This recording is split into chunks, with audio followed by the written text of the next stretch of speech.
तो आखिर क्यों एक सक्सेसफुल यूट्यूबर एक लड़की के लिए पूरी तरह बर्बाद हो गया। ये सच्ची कहानी मेरे दोस्त उम्मीद भाई की है। उम्मीद भाई जब 10 महीने का था तब उसके पापा ने दूसरी शादी कर ली और उसकी मम्मी को छोड़ दिया। मम्मी एक प्राइवेट टीचर थी जिनकी सैलरी सिर्फ 7-8 हजार रूपए थी, पर फिर भी उन्होंने अपने बच्चे को पाला। लेकिन जब उम्मीद 5 साल का हुआ तो उन्होंने भी उम्मीद का साथ छोड़ दिया और दूसरी शादी कर ली। पापा का प्यार नहीं मिला था बचपन से उसे, लेकिन 5 साल के बाद मम्मी का भी प्यार उसको नहीं मिल पाया। उम्मीद अपनी मम्मी से बहुत ज्यादा प्यार करता था, पर मम्मी के जाने के बाद वो अपने नाना नानी के घर पे रहने लगा। उम्मीद की मम्मी को मजबूरी में शादी करनी पड़ी क्योंकि उनकी नौकरी भी छूट चुकी थी और अब उनका सहारा कोई भी नहीं था।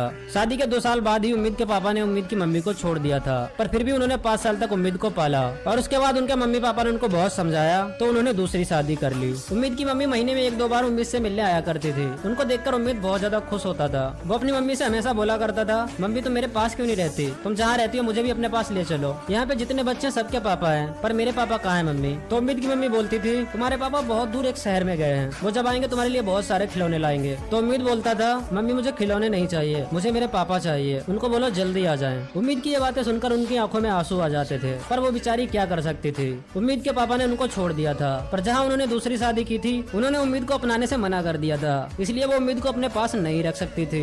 उम्मीद धीरे धीरे बड़ा हो रहा था। फिर उसके नाना नानी ने उसका एडमिशन एक गवर्नमेंट स्कूल में करा दिया, जहाँ वो डेली पढ़ने जाने लगा। स्कूल में जब भी कोई फेस्टिवल होता था तो सारे बच्चों के मम्मी पापा वहाँ पे आते थे, पर उम्मीद के मम्मी पापा वहाँ पर नहीं होते थे। यह देखकर उम्मीद बहुत ज्यादा दुखी होता था। स्कूल के सारे बच्चे उम्मीद को बहुत ज्यादा ट्रोल करते थे। वो बोलते थे, अबे इसके तो मम्मी पापा ही नहीं है। इतना ज्यादा ट्रोल होने के बाद उम्मीद ने सोच लिया था वो बड़ा होकर कुछ ऐसा बनेगा जिसकी सब लोग रिस्पेक्ट करें। और फिर कुछ सालों बाद